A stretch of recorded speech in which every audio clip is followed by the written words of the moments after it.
Walang balak sana itong si Marites na sabihin kay Rigor ang buong nangyari sa kanya, pero ilalaglag naman siya ni David sa kadahilanan gustong pigilan ni David ang pinaplano ni Ramon na magkipag-ayos kay Tess. Hindi sana malaman ni David ang nangyari kala Ramon at Marites, pero dahil sa kadaldala naman ni Don Julio, nawasak ang plano ni Ramon. Sinasabi ni David sa kanyang isip, pasensyahan na umano sila sa kanyang ina dahil kailangan niyang gawin ito para umano protektahan ang kanyang pinaghirapan.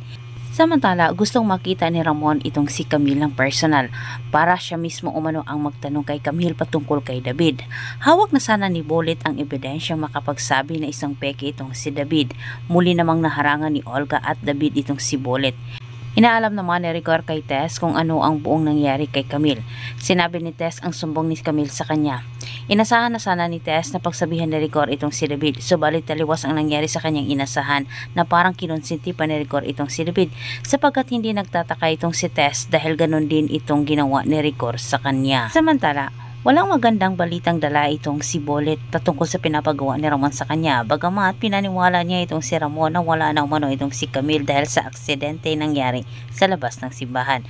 Ngunit hindi kumbinsido itong si Ramon bagkus nararamdaman niya na sinadya umanong pinatahimik itong si Camille. Napag-isip-isip ni Ramon na maaring nasa loob lang umano ng simbahan ang nangangalang David, pero ang tanong naman ni Ramon kung sino.